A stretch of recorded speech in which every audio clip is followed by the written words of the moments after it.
ഒരു മിനിറ്റ് കേട്ടോ, ഒന്ന് ഷെയർ ചെയ്തോട്ടെ.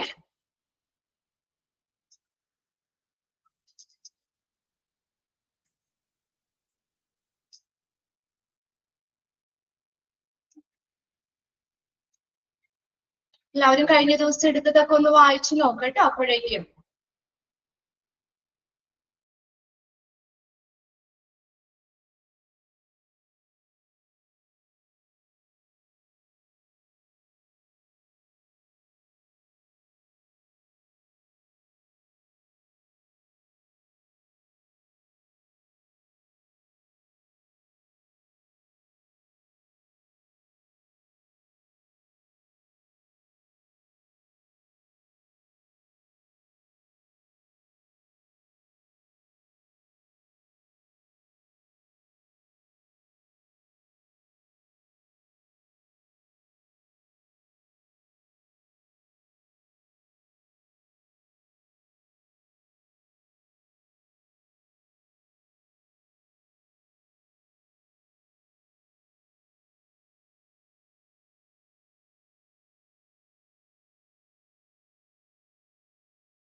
Good afternoon. ഇപ്പൊ ഷെയർ ചെയ്തേക്കുന്ന സ്ക്രീൻ ഓക്കെ ആണോ നോക്കി നിങ്ങള്? എല്ലാവർക്കും ടെക്സ്റ്റ് ഇല്ലല്ലോ കയ്യില്ല, അതുകൊണ്ടാണ്. അല്ലെങ്കിൽ ഞാൻ ടെക്സ്റ്റ് എടുക്കാൻ പറഞ്ഞത്. ഓക്കെ അല്ലേ? ഷെയർ ചെയ്തേക്കുന്ന ഓക്കെ ആണ്. കഴിഞ്ഞ ദിവസം ക്ലാസ്സിൽ എടുത്തതൊക്കെ വായിച്ചു നോക്കിയായിരുന്നോ നിങ്ങള്? വായിച്ചു നോക്കിയായിരുന്നോ? Yes, okay. അപ്പോ നമ്മളെ കഴിഞ്ഞ ക്ലാസ്സിൽ നമ്മൾ എവിടെ വരെയായിരുന്നു പറഞ്ഞു നിർത്തിയത്? എവിടെയാണ്? യുനാനി മെഡിസിൻ അല്ലെ? Akbar's period Unani medicine. അവിടെ ചോദിക്കുന്നത് in which period the Unani medicine introduced? ഏത് ടൈമിലാണ്, ഏത് കാലഘട്ടത്തിലാണ് യുനാനി മെഡിസിൻ ഇൻട്രൊഡ്യൂസ് ചെയ്തത്? ഏതാണ്? അക്ബേഴ്സ് പീരീഡ്, അക്ബറിന്റെ കാലഘട്ടത്തിലാണ് യുനാനി മെഡിസിൻ ഇൻട്രൊഡ്യൂസ്ഡ്. ഓക്കെ. പിന്നെ നമ്മൾ പറഞ്ഞു ഫാദർ ആരാണ്? Father of Unani medicine hypocrites ആണ് കേട്ടോ. ഇനി നെക്സ്റ്റ് നമ്മൾ നോക്കുന്നത് 17th സെഞ്ചുറിയിലേക്കാണ് പോകുന്നത്. 17th century. Modern system of medicine by arriving Christian missionaries in south India. South ഇന്ത്യയില് ക്രിസ്ത്യൻ മിഷണറീസിന്റെ വരവോടുകൂടി മെഡിസിനില് ഒരു ആധുനിക സമ്പ്രദായം നിലവിൽ വന്നു.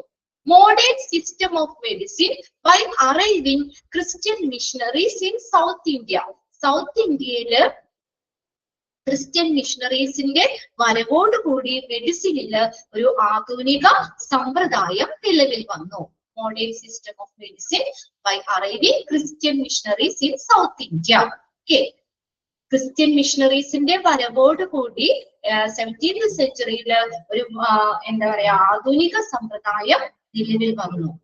ഇനി east India company established first hospital in 1664 1664 ചെന്നൈയിലാണ് സ്ഥാപിച്ചത്. East India company established first hospital in 1664 in Chennai. അതൊന്ന് അണ്ടർലൈൻ ചെയ്തോട്ടോ, അങ്ങനെ തന്നെ എക്സാമിന് ചോദിക്കാറുണ്ട്.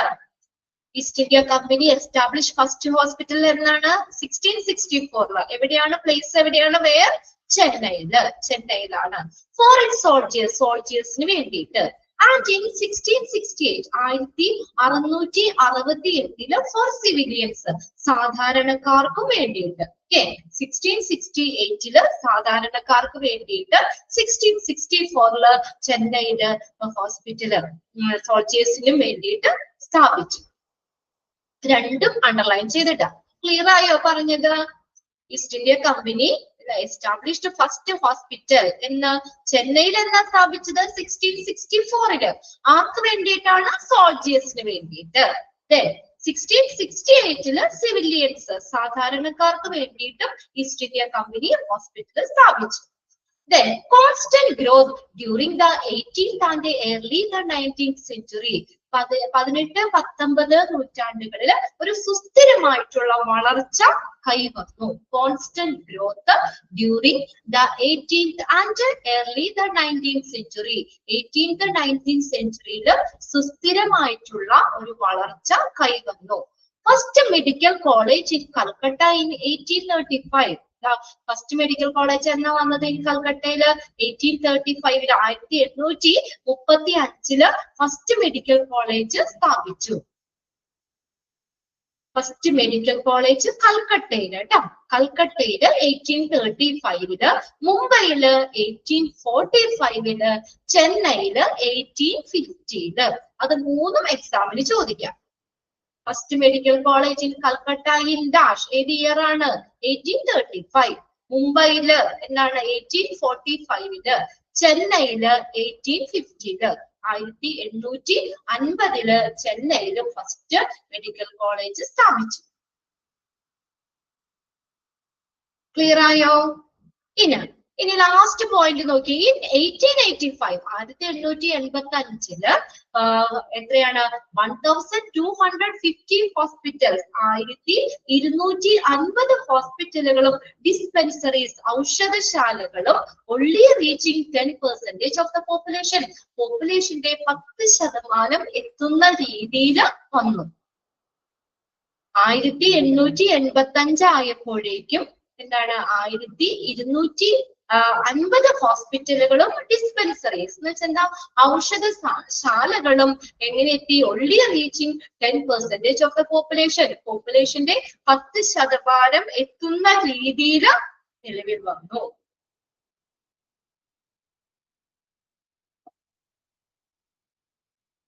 അപ്പൊ അതിനകത്ത് നമുക്ക് അവിടെ ഡേറ്റുകളാണ് മെയിൻ ആയിട്ട്.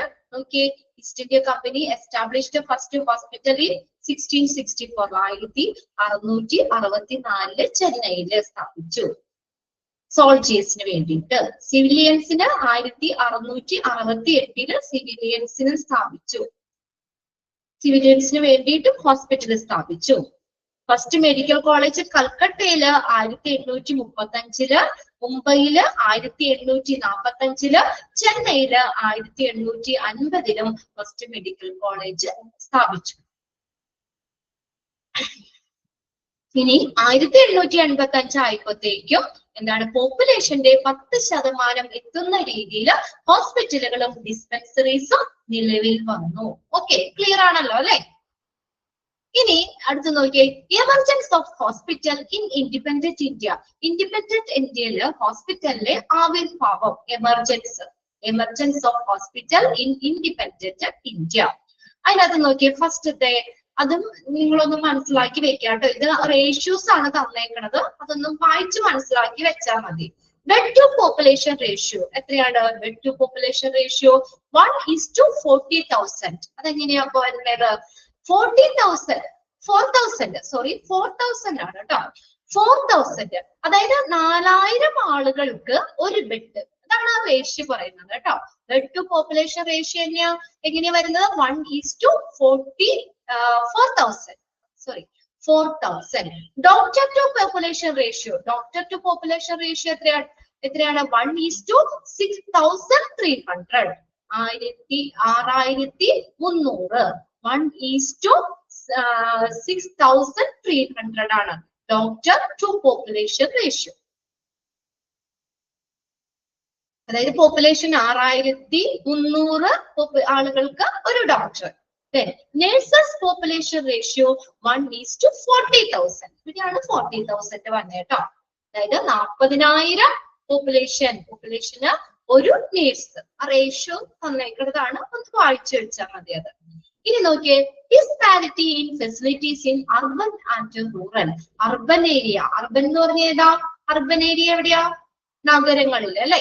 റൂറൽ എന്ന് പറഞ്ഞാൽ ഗ്രാമപ്രദേശങ്ങള്. അതായത് നഗരങ്ങളിലും ഗ്രാമപ്രദേശങ്ങളിലുമുള്ള ഫെസിലിറ്റികളില് വ്യത്യാസം ഉണ്ടായി. Disparity in facilities in urban and rural. Urban rural ഏരിയകളില് അതിന് ഫെസിലിറ്റികൾ, അവിടുത്തെ സൗകര്യങ്ങളിൽ വ്യത്യാസം ഉണ്ടായി. ശരിയല്ലേ? ഗ്രാമപ്രദേശത്തും നഗരങ്ങളിലും ഉള്ള ഹോസ്പിറ്റലിലെ സൗകര്യങ്ങള്, ഫെസിലിറ്റികളിൽ വ്യത്യാസമില്ലേ? അല്ലെ? വ്യത്യാസങ്ങളുണ്ട് അല്ലെ? At independence. ഇനി നോക്കിയേ, ഇൻഡിപെൻഡൻസ് ആയപ്പോഴത്തേക്ക് എത്രയാ? 11,000 ഹോസ്പിറ്റൽ ബെഡ്സും 7,400 ഹോസ്പിറ്റൽസും നിലവിൽ വന്നു. 11,000 ഹോസ്പിറ്റൽ ബെഡ്സും 7,400 ഹോസ്പിറ്റൽസും ഇൻഡിപെൻഡൻസ് ആയപ്പോഴത്തേക്കും നിലവിൽ വന്നു. അറ്റ് ഇൻഡിപെൻഡൻസ് 11,000 ഹോസ്പിറ്റൽ ബെഡ്സും 7,400 ഹോസ്പിറ്റൽസും നിലവിൽ വന്നു. സിൻസ് പാസ്റ്റ് 50 years, കഴിഞ്ഞ 50 വർഷങ്ങളായിട്ട് എന്ത് വന്നു? Concept of today's hospital. കഴിഞ്ഞ 50 വർഷങ്ങളായിട്ട് പുതിയ ഹോസ്പിറ്റൽ, ഇന്നത്തെ ഹോസ്പിറ്റൽ എന്ന ഒരു കോൺസെപ്റ്റ്, എന്ന ഒരു ആശയം നിലവിൽ വന്നു. സിൻസ് ദ പാസ്റ്റ് 50 years, കഴിഞ്ഞ 50 വർഷങ്ങളായിട്ട് ടുഡേസ് ഹോസ്പിറ്റൽ, ഇന്നത്തെ ഹോസ്പിറ്റൽ എന്ന ഒരു കോൺസെപ്റ്റ്, ഇന്നത്തെ ഹോസ്പിറ്റൽ എന്ന ഒരു ആശയത്തിലേക്ക് നിലവിൽ വന്നു.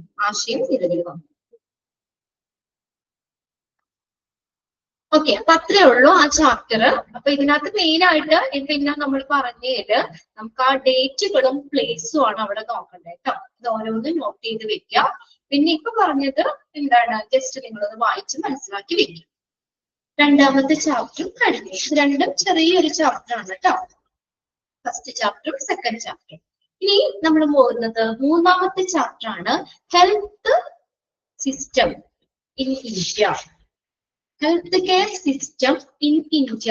ഇപ്പോ ഇനി ടെക്സ്റ്റ് കിട്ടാത്തവരുണ്ടോ? ടെക്സ്റ്റ് കിട്ടാത്തവരുണ്ടോ? ടെക്സ്റ്റ് ഇനി ഉണ്ട്.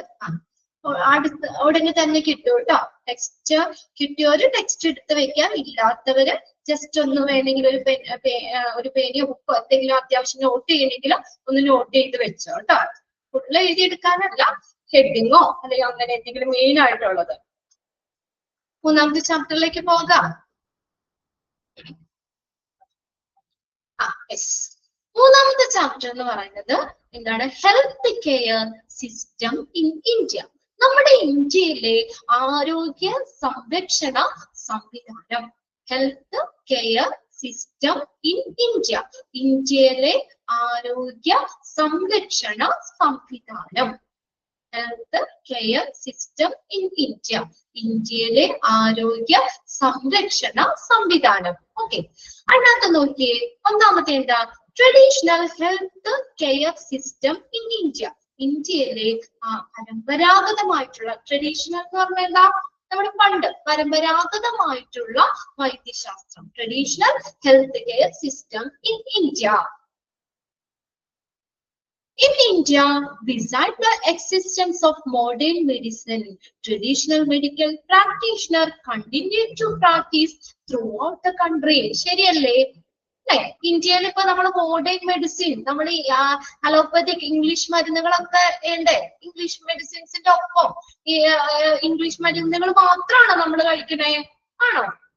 മോഡേൺ മെഡിസിൻസ് നിലവിലിരിക്കെ തന്നെ എന്തും കൂടിയും ചെയ്യുന്നുണ്ട്, ട്രഡീഷണൽ മെഡിക്കൽ പ്രാക്ടീസസ് അല്ലെ, പരമ്പരാഗത വൈദ്യശാസ്ത്ര ചികിത്സ, പരമ്പരാഗത വൈദ്യശാസ്ത്രം കൂടി ഈ പ്രാക്ടീഷണർമാര് കണ്ടിന്യൂസ് ആയിട്ട് ഇവിടെ പ്രാക്ടീസ് ചെയ്യുന്നുണ്ട്. ത്രൂ ഔട്ട് ദ കൺട്രിയിൽ കണ്ടിന്യൂസ് ആയിട്ട് പ്രാക്ടീസ് ചെയ്യുന്നുണ്ട്. ആര്? Practitioners. Medical practitioners continue to practice throughout the country. കൺട്രിയിൽ നമ്മുടെ രാജ്യത്ത് കണ്ടിന്യൂസ് ആയിട്ട് പ്രാക്ടീസ് ചെയ്യുന്നുണ്ട്. Traditional medical practitioners continue to practice throughout the country. അതായത് ഇന്ത്യയിൽ നമ്മൾ മോഡേൺ മെഡിസിൻ നിലവിലിരിക്കെ തന്നെ പരമ്പരാഗത ചികിത്സയും പരമ്പരാഗത വൈദ്യശാസ്ത്രവും എന്താണ് ഇവിടെ നമ്മൾ പ്രാക്ടീസ് ചെയ്യുന്നുണ്ട്, അതും കൂടി ചെയ്യുന്നുണ്ട്. Popular native health care tradition consists of, underline ചെയ്തോട്ടോ ആ sentence. Popular native health care tradition consists of ഏതൊക്കെ വരുന്നേ? Ayurveda, yoga, Unani, Siddha, homeopathy and naturopathy. ഇത് നോട്ട് ചെയ്യുക കേട്ടോ. ഏതൊക്കെയാണ് traditional health care traditions? Consist of Ayurveda. Ayurveda മരുന്നുകൾ കഴിക്കുന്നവരുണ്ടോ? ഒരു കോമന്റ് കേട്ടോ അവിടെ. ആയുർവേദ മരുന്ന് കഴിക്കുന്നവരുണ്ടോ നമ്മുടെ കൂട്ടത്തിലൊക്കെ? ആരും കഴിക്കണല്ലേ ആയുർവേദം? ഉണ്ട്. Ayurveda, yoga, Unani, Siddha, homeopathy and naturopathy. കേട്ടോ, ഇതൊക്കെയാണ് ഹെൽത്ത് കെയർ ട്രഡീഷൻ എന്ന് പറയുന്നത്. അപ്പൊ അതിനകത്ത് നമുക്ക് ഇവിടെ അതിന്റെ ബ്രാക്കറ്റിൽ നിങ്ങൾ കണ്ടോ ആയുഷിന് എഴുതിയേക്കണം കേട്ടോ. ആയുഷ്, അതിന്റെ എല്ലാത്തിന്റെ ഫസ്റ്റ് ലെറ്റർ അല്ലേ നോക്കിയേ. ആയുർവേദത്തിന്റെ ഫസ്റ്റ് ലെറ്റർ എ, യോഗയുടെ വൈ, യു എന്ന് പറഞ്ഞതിന്റെ യുനാനി, എസ് എന്ന് പറഞ്ഞതിന്റെ സിദ്ധ, എച്ച് എന്ന് പറഞ്ഞതിന്റെ ഹോമിയോപ്പതി അല്ലെ. അപ്പൊ അങ്ങനെ അതിന്റെ ഓരോ ലെറ്റേഴ്സും എടുത്തിട്ടാണ് നോക്കിയേ ആയുഷ് എന്ന് പറയുന്നത്. ആയുഷ് എന്ന് കേട്ടിട്ടുണ്ടോ? ആയുഷ് കേന്ദ്ര സർക്കാരിന്റെ കീഴില് രൂപം കൊണ്ടിട്ടുള്ള വ്യത്യസ്ത ആരോഗ്യ മേഖലകളെ സംയോജിപ്പിച്ചുകൊണ്ടുള്ള ഒരു മന്ത്രാലയമാണ് ആയുഷ് എന്ന് പറയുന്നത്. കേന്ദ്ര സർക്കാരിന്റെ കീഴില് രൂപം കൊണ്ട വ്യത്യസ്ത ആരോഗ്യ മേഖലകളെ സംയോജിപ്പിച്ചുകൊണ്ടുള്ള ഒരു മന്ത്രാലയമാണ് ഏത്? ആയുഷ് മന്ത്രാലയം. കിട്ടിയോ? ആ ആയുഷ് എന്ന് പറയുന്നത്, ആയുഷില് നമ്മള് എക്സാമിന് നിങ്ങൾക്ക് ഇവിടെ നിന്ന് ഇങ്ങനെ ക്വസ്റ്റ്യൻ ചോദിക്കാം. അതായത് in AYUSH A stands for dash. ആയുഷില് എ എന്ന ലെറ്റർ എന്തിനെ സൂചിപ്പിക്കുന്നു? എന്തിനെയാ സൂചിപ്പിക്കുന്നേ? എ എന്ന് പറഞ്ഞ എന്താ? Ayurveda. Y in AYUSH Y stands for, Y എന്ന് പറഞ്ഞ ലെറ്റർ ഏതിനെയാ? യോഗ. യു എന്ന് പറഞ്ഞ ഏതിനെയാണ്? യുനാനി. എസ് എന്ന് പറയുന്നത് എന്തിനെയാണ്? സിദ്ധ. എച്ച് എന്ന് പറയുന്നത് എന്താണ്? Homeopathy and naturopathy. ആണോ? അപ്പൊ ഇതിനകത്ത് ആയുഷിലെ ഓരോ ലെറ്റേഴ്സും എന്തിനെ സൂചിപ്പിക്കുന്നു എന്നുള്ളത് നോട്ട് ചെയ്യണം. ഹെൽത്ത് കെയർ ട്രഡീഷൻ ഏതൊക്കെയാണ്, അതിനകത്ത് ഉൾപ്പെടുന്നത് ഏതൊക്കെയാ, അങ്ങനെ തന്നെ ചോദിക്കാം. Popular native health care tradition consist of dash. ഏതൊക്കെയാ വരുന്നേ? Ayurveda, yoga, Unani, Siddha, homeopathy and naturopathy. ഇനി അടുത്തത് എന്താ? അവിടെ ആയുഷ്. ആയുഷില് ഓരോ ലെറ്റേഴ്സും എന്തിനെ സൂചിപ്പിക്കുന്നു? ക്ലിയർ ആയോ ആ ഒരു പാരഗ്രാഫ്? യെസ്. ഇനി നമുക്ക് അതിന്റെ ഡീറ്റെയിൽ ആണ് പഠിക്കാനുള്ളത്. ഓരോന്നും ആയുർവേദ, യോഗ, യുനാനി, സിദ്ധ, നേച്ചുറോപ്പതി. നോക്കിയേ, ഫസ്റ്റത്തെയാണ് ആയുർവേദ. നമ്മൾ കുറച്ചൊക്കെ ആയുർവേദ എന്താന്നൊക്കെ ഉള്ളത് നമ്മള് ഏതാണ് ഹിസ്റ്ററിയിൽ നമ്മൾ പറഞ്ഞതാണ്. ഓക്കെ, ആയുർവേദ എന്ന് പറഞ്ഞ എന്താണ്? Meaning science of life. അതൊന്ന് എഴുതി വെച്ച് അത് ഒന്ന് അണ്ടർലൈൻ ചെയ്തിട്ടേ. Ayurveda meaning science of life. Ayurveda meaning science of life. ജീവന്റെ ശാസ്ത്രം. ജീവന്റെ ശാസ്ത്രം, സയൻസ് ഓഫ് ലൈഫ്. അതാണ് ആയുർവേദ. ആയുർവേദ എന്താ മീൻ ചെയ്യണത്? Science of life. Ayurveda means എന്താണ്? Science of life. അണ്ടർലൈൻ ചെയ്യാട്ടോ. ഇതിനകത്ത് ആയുർവേദം എന്താ പറയുന്നത്? System deals with causes, symptoms, diagnosis and treatment based all aspects of wellbeing. എങ്ങനെ? Mental, physical and spiritual. എന്താണ് അപ്പൊ ആയുർവേദം പറയുന്നത്? Deals with causes. എന്താണ് കാരണങ്ങൾ, രോഗം വരാനുള്ള രോഗത്തിന്റെ കാരണങ്ങൾ. സിംറ്റംസ്, അതിന്റെ ലക്ഷണങ്ങള്, ലക്ഷണങ്ങള്. ഡയഗ്നോസിസ്, രോഗനിർണയങ്ങള്. ട്രീറ്റ്മെന്റ് എന്നിങ്ങനെയുള്ള ഒരു മനുഷ്യന്റെ അയാളുടെ ബോഡിയിലുള്ള കാരണങ്ങൾ എന്താണ്, അതിന്റെ സിംറ്റംസ് എന്താണ്, ഡയഗ്നോസിസ് എന്താണ്, ട്രീറ്റ്മെന്റ് എന്നിവയെ കുറിച്ച് പഠിക്കുന്ന ഒരു പഠനശാഖയാണ് ആയുർവേദ എന്ന് പറയുന്നത്. ഒരു മനുഷ്യന്റെ എല്ലാ വിധത്തിലുമുള്ള, ഒരു മനുഷ്യന്റെ എല്ലാ തരത്തിലുമുള്ള, എങ്ങനെയാ, Mendel, physical, spiritual, mental, physical and spiritual. ഇങ്ങനെയാണ്. അതായത് നമ്മൾ മെന്റൽ മാനസികമായ, ഫിസിക്കൽ ശാരീരികമായ, സ്പിരിച്വൽ ആത്മീയമായ. കിട്ടിയോ? ഇങ്ങനെയാണ് പറഞ്ഞത്. മാനസികമായ, ശാരീരികമായ, ആത്മീയമായ ഒരു മനുഷ്യന്റെ എല്ലാ വിധത്തിലുള്ള, ഒരു മനുഷ്യന്റെ ബോഡിയിലെ അയാളുടെ ബോഡിയിലെ കാരണങ്ങള്, ലക്ഷണങ്ങള്, രോഗനിർണയം, ചികിത്സാ രീതി എന്നിവയെ കുറിച്ച് പഠിക്കുന്നത്. അതാണ് ആയുർവേദ ഡീൽ ചെയ്യുന്നത്. എങ്ങനെയാണ് അയാളുടെ ക്ഷേമം, അല്ലെ, എല്ലാ വശങ്ങളിലുള്ള ക്ഷേമം. അതായത് മെന്റൽ മാത്രമല്ല നോക്കോളൂ ആയുർവേദത്തില്, അല്ലെങ്കിൽ ഫിസിക്കൽ മാത്രമല്ല, സ്പിരിച്വൽ മാത്രമല്ല നോക്കോളൂ, ഇത് മൂന്നും ഉൾപ്പെടെയുള്ള. Underline area sentence. Dash system deals with the causes, symptoms, diagnosis. അങ്ങനെ ആ സെന്റൻസ് തരാം. ആ സെന്റൻസ് അതുപോലെ എഴുതാം.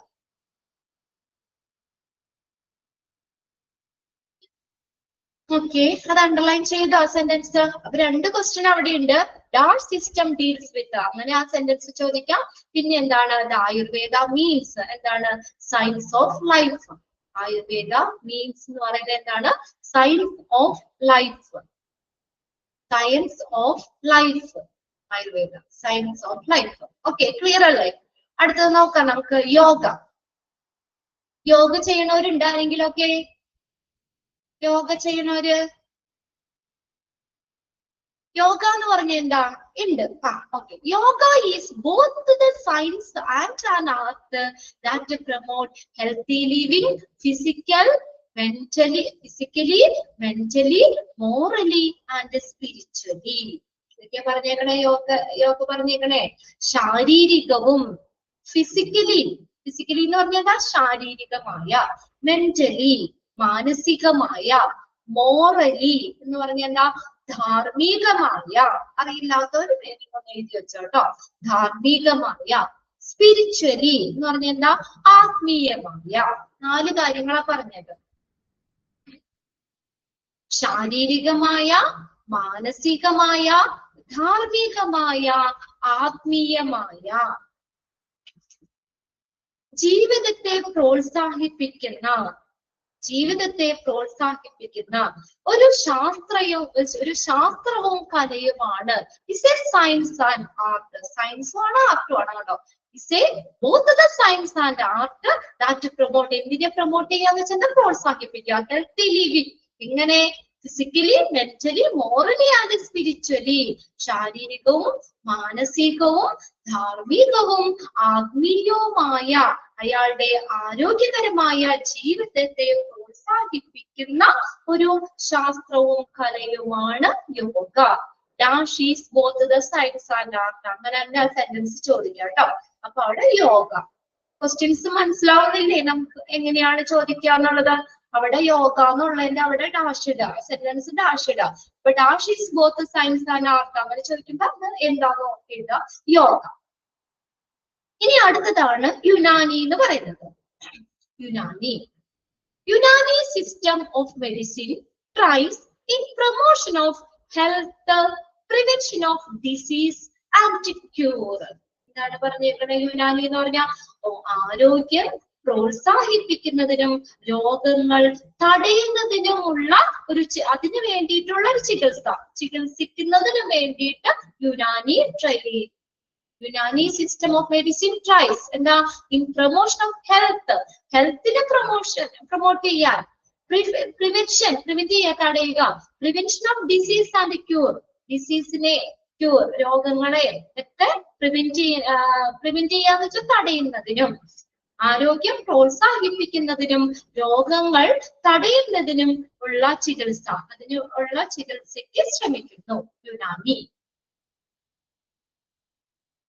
ഓക്കെ, 3 പറഞ്ഞു നമ്മൾ. Ayurveda, the father of Ayurveda ആരാന്ന് പറഞ്ഞേ? ഫാദർ ഓഫ് ആയുർവേദ ആരാണ്? കഴിഞ്ഞ ക്ലാസ്സിൽ നമ്മൾ പറഞ്ഞില്ലേ? അതും കൂടി ഒന്ന് നോട്ട് ചെയ്തോട്ടെ, അതിന് നേരെ ഒന്ന് എഴുതി വെച്ചോ. Charaka, father of Ayurveda. വായിച്ചില്ലേ നിങ്ങള്? ചരക. ഫാദർ ഓഫ് യോഗ, യോഗയുടെ ഫാദർ പതഞ്ജലി ആണ് കേട്ടോ. പതഞ്ജലി, മഹാഋഷി പതഞ്ജലി. ജസ്റ്റ് ഒന്ന് അറിയാൻ വേണ്ടി പറഞ്ഞതാണ്, Patanjali. Unani system, father of Unani ആരാണ്? ഹിപ്പോക്രാറ്റ്സ്. Hypocrites, Unani system. ഇനി അടുത്തതാണ് Siddha system. The Siddha system. Siddha system attempts to define disease as the condition in which the normal equilibrium of the 5 elements in human being is that result in different forms of discomfort. Discomfort എന്ന് പറഞ്ഞാൽ എന്താ? നമുക്കൊരു അസ്വസ്ഥത.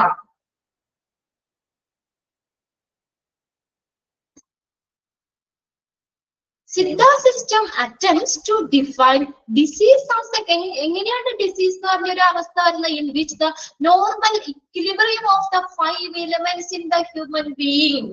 നമ്മുടെ human ബോഡിയിൽ 5 elements ഉണ്ട്. അത് ചില കാര്യങ്ങളായിട്ടാണ് നമ്മുടെ ബോഡിയിൽ അടങ്ങിയിരിക്കുന്നത്. അതാണ് ഇപ്പൊ നമ്മൾ 5 എലമെന്റ്സ് എന്ന് പറഞ്ഞ ഏതാണ്? Earth, water, fire, air and space.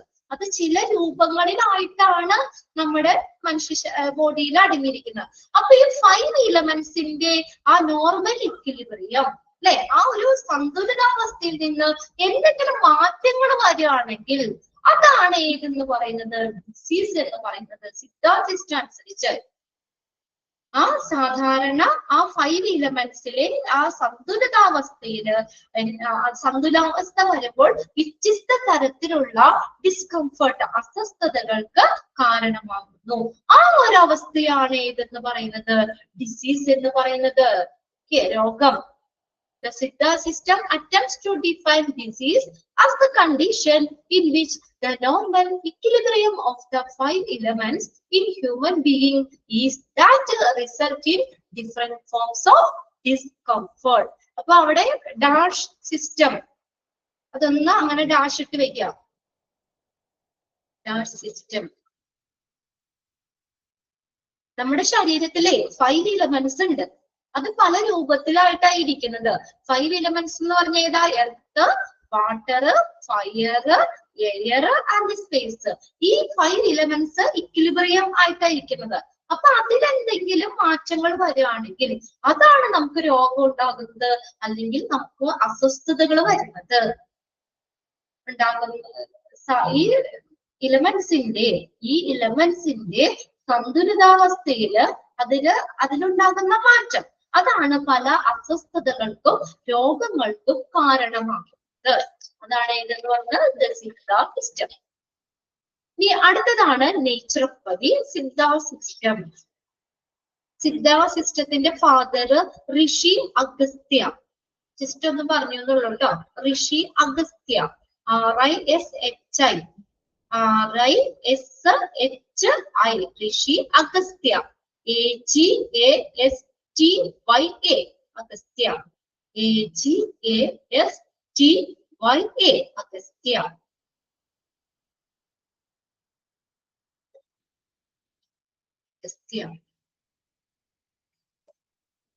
ഇനി അടുത്ത് നോക്കിയേ, നേച്ചുറോപ്പതി. നേച്ചുറോപ്പതി. Naturopathy.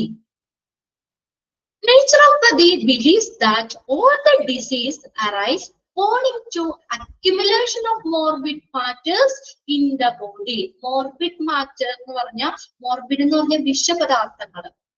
വിഷപദാർത്ഥങ്ങളാണ്. വിഷപദാർത്ഥങ്ങൾ.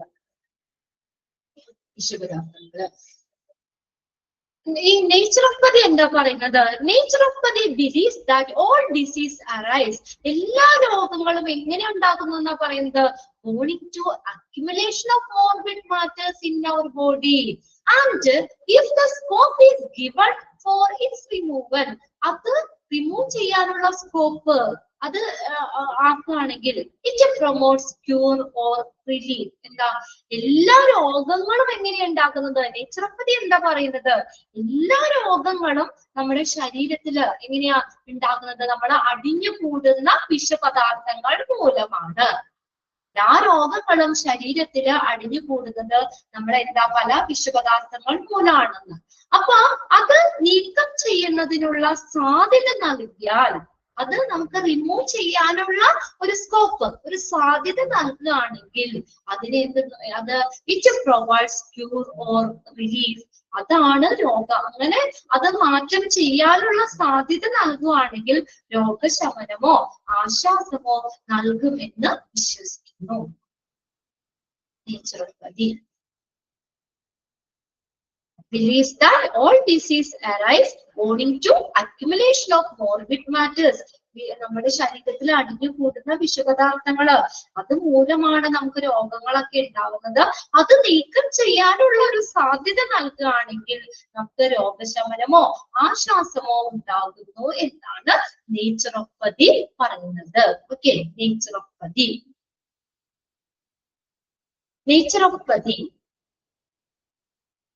നേച്ചുറോപ്പതിയുടെ ഫാദർ എന്നറിയപ്പെടുന്ന ബെനഡിക്ട് ലസ്റ്റ് ആണ് കേട്ടോ.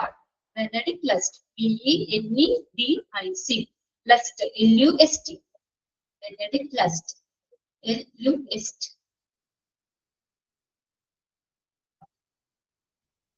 LUST, Benedict Lust, LUST.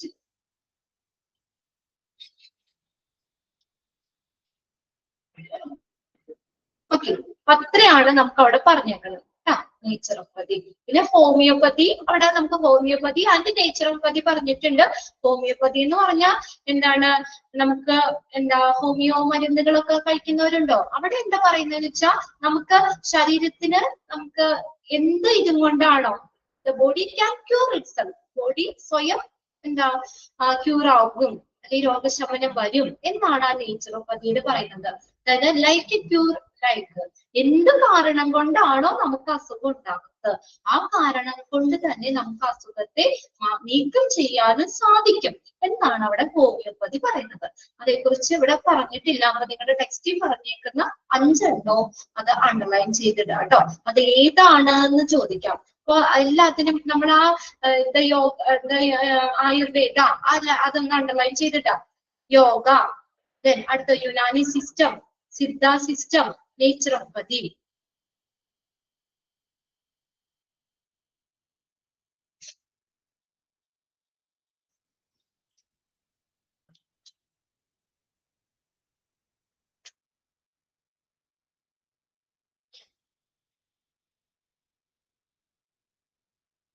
Okay, ഒന്ന് വായിച്ചു നോക്കി. ഈ ഹോമിയോപ്പതിയുടെ ഫാദർ ആരാന്നറിയോ? ഫാദർ സാമുവൽ ഹാനിമാൻ ആണ് കേട്ടോ. Samuel Hahnemann, SAMUEL, Samuel, SAMUEL, Samuel Hahnemann,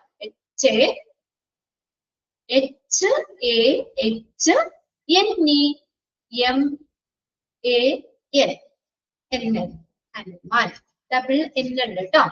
മാൻ, സാമുവൽ ഹാനിമാൻ, SAMUEL, HANIMAN,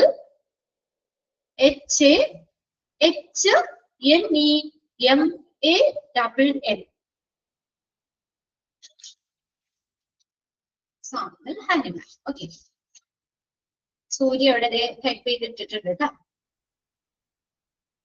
ഇത്രയും കാര്യങ്ങളാണ് ആയുഷ്. ആയുഷ് എന്ന് പറഞ്ഞതിൽ വരുന്നത് ആയുർവേദ, യോഗ, യുനാനി, സിദ്ധ, നേച്ചുറോപ്പതി. ആയുർവേദം എന്താ പറയുന്നത്? deals with the causes, symptoms, diagnosis and treatment based on all aspects of well-being. എങ്ങനെ mental, physical and spiritual, എന്താണ് ഒരു മനുഷ്യന്റെ എല്ലാ വിധത്തിലുമുള്ള ഒന്നുകൂടി ശ്രദ്ധിക്കാം കേട്ടോ. ഒരു മനുഷ്യന്റെ എല്ലാ വിധത്തിലുള്ള എങ്ങനെ mentally, physically, spiritually അല്ലെ എല്ലാ വിധത്തിലുമുള്ള മാനസികമായ, ശാരീരികമായിട്ടുള്ള, ആത്മീയമായിട്ടുള്ള അയാളുടെ ബോഡിയിലെ കാരണങ്ങള്, ലക്ഷണങ്ങള്, രോഗനിർണയം, ചികിത്സാ രീതികള് എന്നിവയെ കുറിച്ച് പഠിക്കുന്ന ഒരു പഠനശാഖയാണ് കുറിച്ച് പഠിക്കുന്ന പഠനശാഖയാണ് ഏതെന്ന് പറയുന്നത് ആയുർവേദം. അതാണ് ആയുർവേദം കൈകാര്യം ചെയ്യുന്നത്. അപ്പൊ ആ സെന്റൻസ് അണ്ടർലൈൻ ചെയ്യുക. ദാറ്റ് സിസ്റ്റം ഡീൽസ് വിത്ത്, അങ്ങനെ ആ സെന്റൻസ് തരുമ്പോൾ ആയുർവേദാന്ന് എഴുതാം. യോഗ എന്താ പറഞ്ഞത്? യോഗയിൽ എന്താണ്? നമ്മുടെ ശാരീരികവും മാനസികവും ധാർമ്മികവും ആത്മീയമായിട്ടുള്ള ആരോഗ്യകരമായിട്ടുള്ള ജീവിതത്തെ പ്രോത്സാഹിപ്പിക്കുന്ന ഒരു സയൻസ് ആൻഡ് ആർട്ട് ഉണ്ടോ? ശാസ്ത്രവും കലയുമാണ്. എന്തിനെ? That promotes healthy living physically, mentally, morally and spiritually. കണ്ടോ പറഞ്ഞേക്കണേ? ശാരീരികവും മാനസികവും ധാർമ്മികവും ആത്മീയവും ആയിട്ടുള്ള ആരോഗ്യകരമായിട്ടുള്ള ജീവിതത്തെ പ്രോത്സാഹിപ്പിക്കുന്ന ഒരു ശാസ്ത്രവും കലയുമാണ് ഏതെന്ന് പറയുന്നത് യോഗ. ഇനി യുനാനി സിസ്റ്റം, യുനാനിയിൽ എന്താ പറയുന്നത്? ആരോഗ്യം പ്രോത്സാഹിപ്പിക്കുന്നതിനും രോഗങ്ങൾ തടയുന്നതിനും ചികിത്സിക്കുന്നതിനും ശ്രമിക്കുന്നു യുനാനിയില്. ആരോഗ്യം പ്രോത്സാഹിപ്പിക്കുന്നതിന്, പ്രൊമോഷൻ ഓഫ് ഹെൽത്ത് എന്ന് വെച്ചാൽ ആരോഗ്യത്തെ പ്രോത്സാഹിപ്പിക്കുക, പ്രിവെൻഷൻ ഓഫ് ഡിസീസുകളെ തടയാനും ശ്രമിക്കുന്നു. അടുത്തത് നോക്കിയേ, ദ സിദ്ധ സിസ്റ്റം. സിദ്ധയിൽ എന്താ പറഞ്ഞേക്കുന്നേ? സിദ്ധ സിസ്റ്റത്തിൽ എന്താ പറഞ്ഞത്? Attempts define disease as the condition in which the normal equilibrium of the 5 elements in the human being. നമ്മുടെ ഹ്യൂമൻ ബോഡിയിലുള്ള 5 elements, അതിന്റെ ഒരു ഇക്വിലിബ്രിയം അല്ലെ? ആ 5 elements 5 elements ഇക്വിലിബ്രിയം ആയിട്ടായിരിക്കുന്നത്. അതില് എന്തെങ്കിലും മാറ്റങ്ങൾ വരുവാണെങ്കിൽ, ആ നോർമൽ ഇതിൽ മാറുവാണെങ്കിൽ അതാണ് നമുക്ക് രോഗം ഉണ്ടാക്കുന്നത്, അതാണ് നമുക്ക് ഡിസ്കംഫർട്ട്, അസ്വസ്ഥതകൾക്ക് കാരണമാകുന്നത്. അതാണ് ഇത് സിദ്ധ സിസ്റ്റം പറയുന്നത്. ഓക്കെ, ഈ എലമെന്റ്സിന്റെ സാധാരണ സന്തുലിതാവസ്ഥ വ്യത്യസ്ത രൂപത്തിലുള്ള അസ്വസ്ഥതകൾക്കും രോഗങ്ങൾക്കും കാരണമാകുന്നു. ഇനി ലാസ്റ്റത്തെയാണ് നമ്മൾ പറഞ്ഞത് നേച്ചുറോപ്പതി. നേച്ചുറോപ്പതിയിൽ എന്താ പറഞ്ഞേക്കണേ? ഓൾ ഡിസീസ് അറൈസ്, എല്ലാ രോഗങ്ങളും എങ്ങനെ ഉണ്ടാവണേ? Owing to accumulation. അക്യുമുലേറ്റ് ചെയ്യുന്ന വെച്ചാൽ അടിഞ്ഞു കൂടുക. മോർബിഡ് മാറ്റേഴ്സ് എന്ന് വെച്ചാൽ വിഷപദാർത്ഥങ്ങൾ നമ്മുടെ ബോഡിയിൽ അടിഞ്ഞു കൂടുന്നത് മൂലമാണ് ഡിസീസ് ഉണ്ടാകുന്നത്. And if the scope is given for extreme removal, അത് റിമൂവ് ചെയ്യാനുള്ള ഒരു സാധ്യത അത് നമ്മൾ വരികയാണെങ്കിൽ it provides cure or relief. ആ നീക്കം ചെയ്യാനുള്ള, നമ്മുടെ ബോഡിയിൽ അടിഞ്ഞുകൂടിയിരിക്കുന്ന വിഷപദാർത്ഥങ്ങള് അത് റിമൂവ് ചെയ്യാനുള്ള ഒരു സാധ്യത വരികയാണെങ്കിൽ, അങ്ങനെയാണെങ്കിൽ നമുക്ക് രോഗശമനമോ അതിന് ആശ്വാസമോ ഉണ്ടാകും നേച്ചുറോപ്പതി.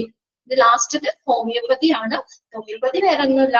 എന്താണ് ഹോമിയോപ്പതിയിൽ പറയുന്നത്? എന്ത് കാരണം കൊണ്ടാണോ രോഗം ഉണ്ടാകുന്നത് അതുകൊണ്ട് തന്നെ രോഗത്തെ മാറ്റാൻ പറ്റും, ഈ അസുഖത്തെ നീക്കം ചെയ്യാൻ സാധിക്കുന്നു എന്നാണ് ഇത് ഹോമിയോപ്പതി പറയുന്നത്.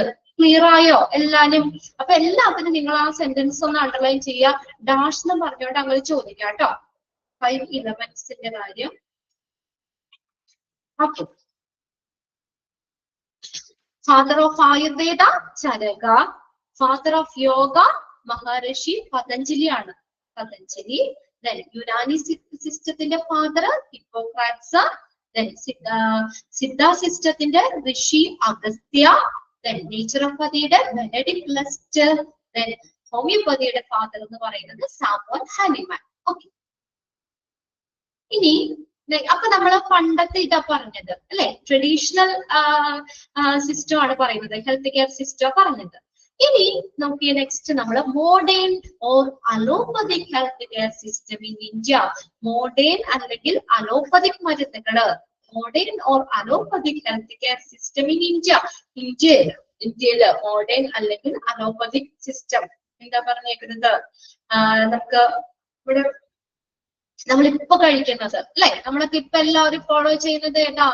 ഇംഗ്ലീഷ് മരുന്നുകളാണ്. മോഡേൺ മെഡിസിൻ അല്ലെങ്കിൽ അലോപ്പതിക് മെഡിസിൻ എന്ന് വെച്ചാൽ ഇംഗ്ലീഷ് മരുന്നുകൾ അല്ലെ? ഇംഗ്ലീഷ് മരുന്നുകളാണ് നമ്മളിപ്പോ കൂടുതലായിട്ട് നമ്മൾ കഴിക്കുന്നത്. Okay, the modern or allopathic healthcare system in India includes a public sector, private sector, and an informal network of care providers. Underline say modern or allopathic healthcare system in India includes in India includes a public sector, private sector, and an informal network of care providers. An informal network of care providers. Public sector, private sectors, informal network of care providers. പൊതുമേഖല, public sector എന്ന് പറഞ്ഞാൽ പൊതുമേഖലകള്, government hospitals ഒക്കെ ഇല്ലേ, പൊതുമേഖലകള്. Private sector, private sectors എന്ന് പറഞ്ഞാൽ സ്വകാര്യ മേഖലകള്, പ്രൈവറ്റ് സെക്ടർ സ്വകാര്യ മേഖലകള്. And an informal network of care providers, അനൗപചാരിക ശൃംഖലകള്, informal network, ambulance services, palliative care centres, അതൊക്കെ informal network of care providers. ഇതാണ് നമ്മുടെ അലോപ്പതിക് ഹെൽത്ത് കെയർ സിസ്റ്റം അല്ലെങ്കിൽ മോഡേൺ ഹെൽത്ത് കെയർ സിസ്റ്റത്തിൽ വരുന്നത്. ആരൊക്കെ വരുന്നുണ്ട്? പബ്ലിക് സെക്ടർ പൊതുമേഖലകള്, പ്രൈവറ്റ് സെക്ടർ സ്വകാര്യ മേഖലകൾ, അതായത് ക്ലിനിക്കുകളൊക്കെ ഇല്ലേ, ക്ലിനിക്കുകൾ സ്വകാര്യ പ്രൈവറ്റ് സെക്ടേഴ്സ്, ക്ലിനിക്കുകൾ ഓഫ് എക്സാമ്പിൾ ആണ് സ്വകാര്യ മേഖലകള്. അതുപോലെ തന്നെ and informal network of care providers, അതാണ് അനൗപചാരിക ശൃംഖലകള്. Underline ചെയ്തത്.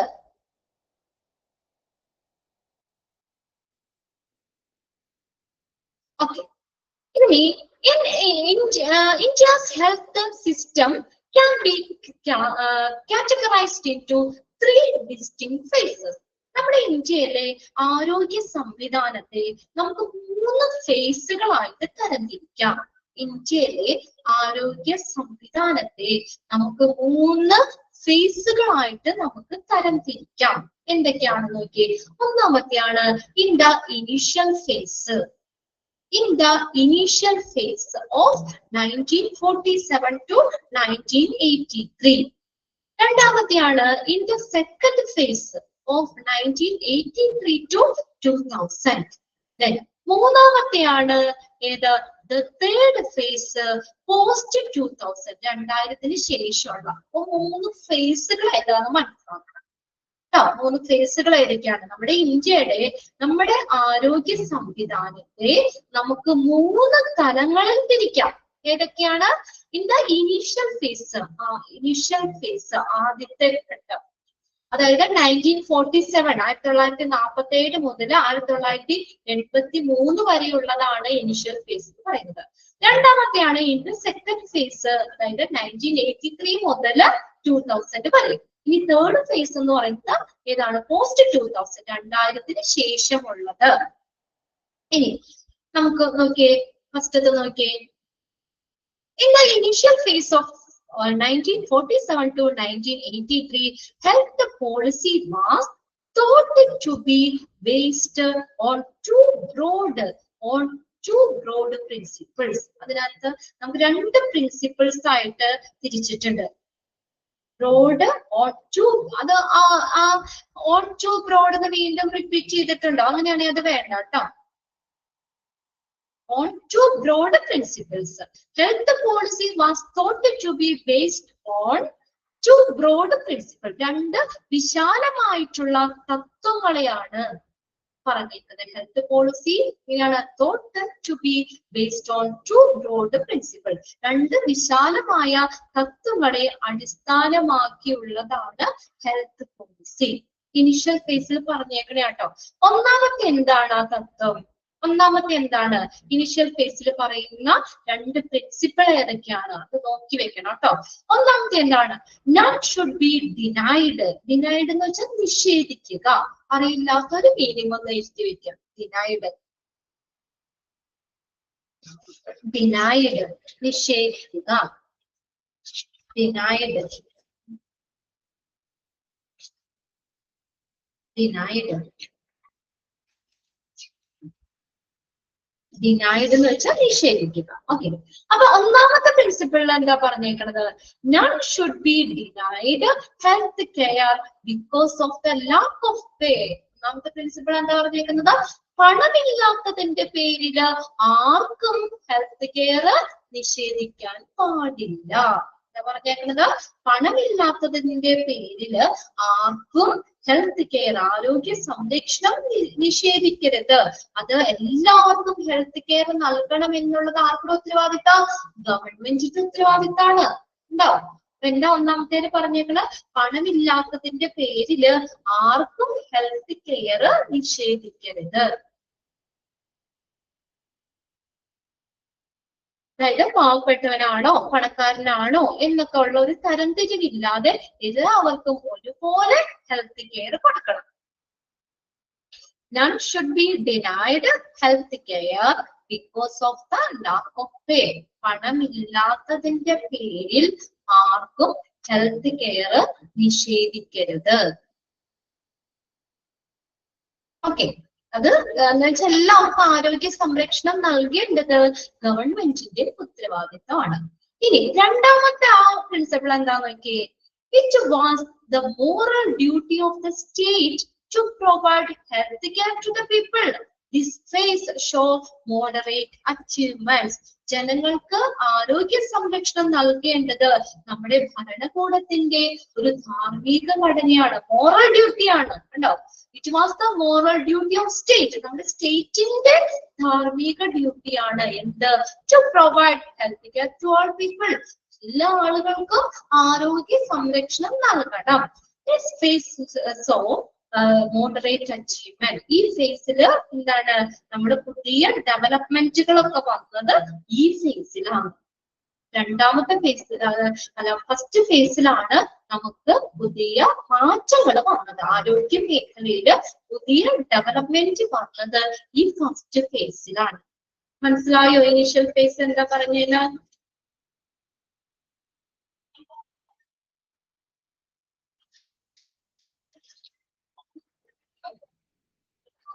ക്ലിയർ ആയോ?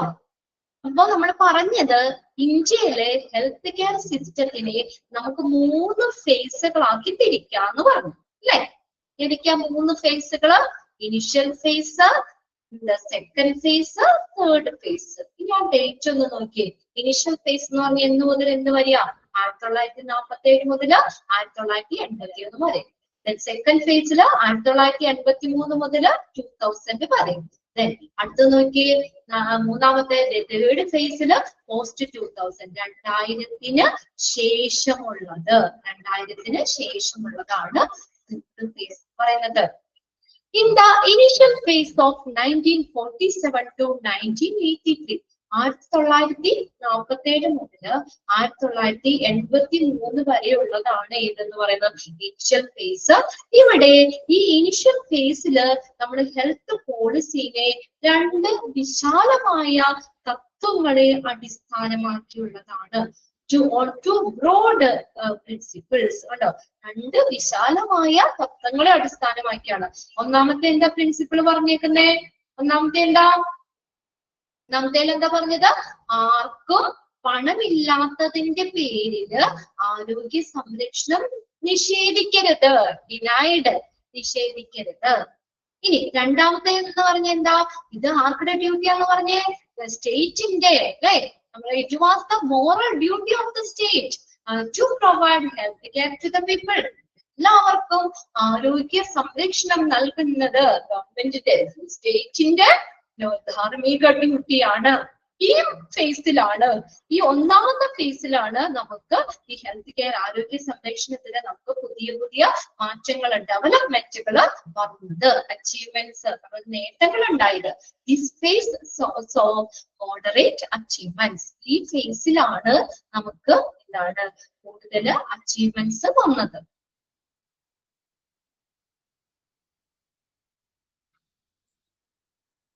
ക്ലിയർ ആയില്ലേ?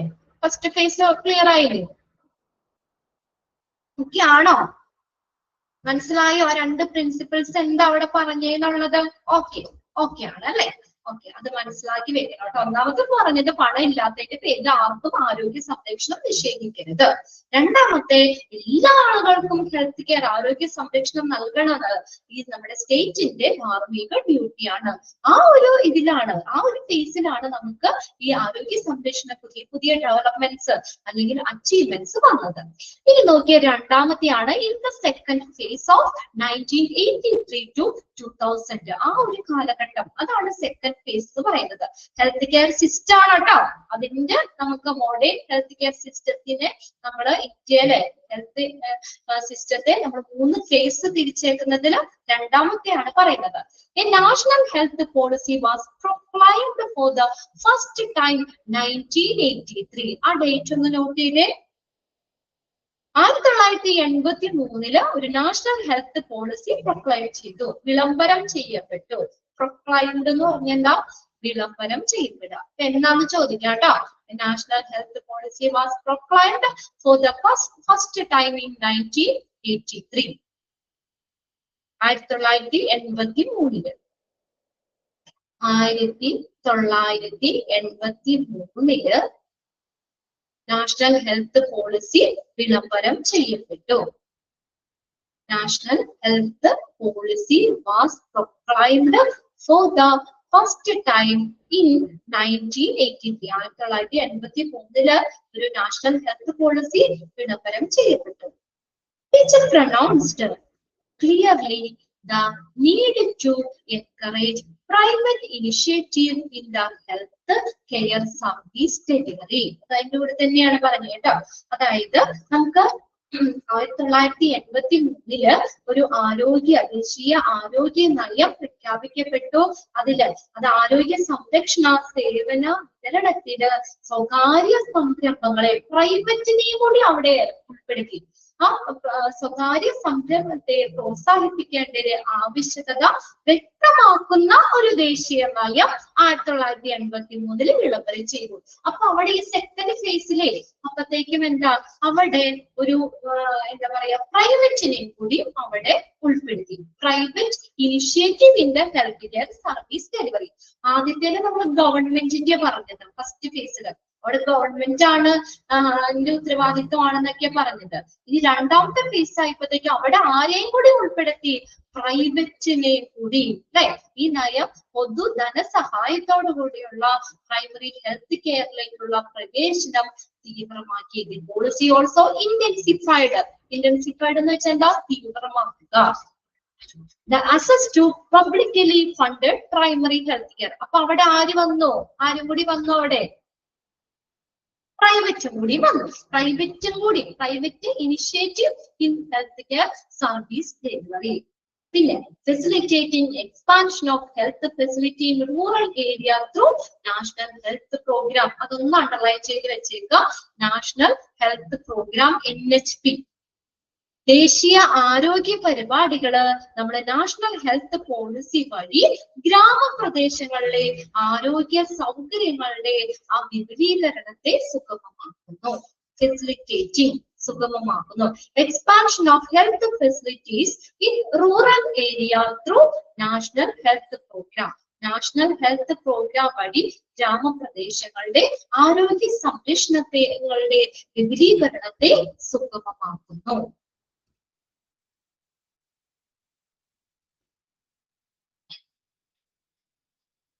അപ്പൊ സെക്കൻഡ് ഫേസിൽ ആരും കൂടി വന്നു, അവിടെ പ്രൈവറ്റും കൂടി അതിനകത്ത് ഉൾപ്പെട്ടു. ആദ്യം ഗവൺമെന്റ് ആണ്, ഒന്നാമത്തെ ഫേസിൽ ഗവൺമെന്റിനാണ്. രണ്ടാമത്തെ ഫേസിൽ എന്ന് പറഞ്ഞു കഴിഞ്ഞാല് അവിടെ പ്രൈവറ്റും കൂടി വന്നു. 1983 നമ്മൾ ഒരു നാഷണൽ ഹെൽത്ത് പോളിസി വിളംബരം ചെയ്യപ്പെട്ടു. പ്രൈവറ്റിനെയും കൂടി എന്തിനകത്ത് ഉൾപ്പെടുത്തി, ഹെൽത്ത് കെയർ സിസ്റ്റത്തിൽ ഉൾപ്പെടുത്തി. അതാണ് രണ്ടാമത്തെ ഫേസിൽ പറയുന്നത്. ആ പ്രൈവറ്റ് ഇനിഷ്യേറ്റീവ് എന്നുള്ളത് അണ്ടർലൈൻ ചെയ്തു. രണ്ടാമത്തെ ഫേസിൽ എന്ത് ചെയ്തു, ആ പ്രൈവറ്റിനെയും കൂടി ഉൾപ്പെടുത്തി. അപ്പൊ അവിടെ പ്രൈവറ്റ് ഹോസ്പിറ്റലുകൾ ധാരാളം ഉണ്ടാകാൻ തുടങ്ങി. സ്വകാര്യ വ്യക്തികളും സ്വകാര്യ സ്ഥാപനങ്ങളും ഹെൽത്ത് കെയറിലേക്ക് ഒരു കടന്നു വന്ന ഒരു കാലഘട്ടമായിരുന്നു അത് സെക്കൻഡ് ഫേസ് എന്ന് പറയുന്നത്. ഇനി നാഷണൽ ഹെൽത്ത് പ്രോഗ്രാം വഴി നമ്മുടെ ഈ പദ്ധതിയിലൂടെ റൂറൽ ഏരിയയിലെ ഗ്രാമപ്രദേശങ്ങളിലേക്കുള്ള ഫെസിലിറ്റികൾ കൊടുക്കും. അത്രയാണ് രണ്ടാമത്തെ ഫേസിൽ വരുന്നത്. ഓക്കെ, ബാക്കി ഇത് നമുക്ക് അടുത്ത ക്ലാസ്സിൽ നോക്കാം കേട്ടോ. ഒന്ന് വായിച്ചു വെച്ചേക്കാം കേട്ടോ. ടെക്സ്റ്റ് ഉള്ളവർ ഒന്ന് വായിച്ചു വെച്ചേക്കാം. 3 ഫേസുകൾ കഴിയുമ്പോൾ ഞാൻ ഒന്നുകൂടി പറഞ്ഞുതരാം കേട്ടോ. ഒന്നുകൂടി ഒരുമിച്ച് ഒന്നുകൂടി പറഞ്ഞുതരാം. ഒന്നുകൂടി ക്ലിയർ ആവും നിങ്ങൾക്ക്. ക്ലിയർ ആയോ പറഞ്ഞ കാര്യങ്ങള്? ബാക്കി നമുക്ക് അടുത്ത ക്ലാസ്സിൽ നോക്കാം കേട്ടോ. അപ്പൊ നെക്സ്റ്റ് മാം ജോയിൻ ചെയ്യാൻ സമയമായി. ഇന്നലെ സോളി മാം കയറിയായിരുന്നു. ഓക്കെ, നെക്സ്റ്റ് മാം ഇന്ന് ജോയിൻ ചെയ്യും കേട്ടോ. ഓക്കെ.